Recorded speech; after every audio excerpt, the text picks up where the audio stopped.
Hi. We are a team named Denison, right? We're in Mandulo, and I'm Nuri. My name is Sean.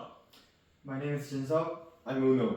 And today, during our hackathon, we spent 24 hours to make automatic attendance with the machine learning kit, starting from beginning. And yeah.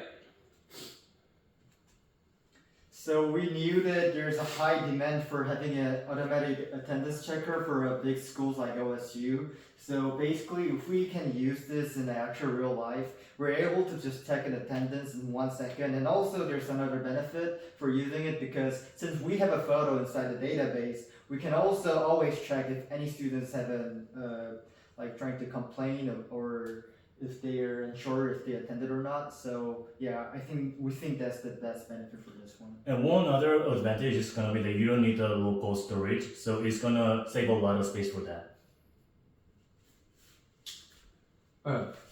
And we have included all our source code and our demo videos of our web service, and so you may check that out and let me know if you guys have any questions. Thank you.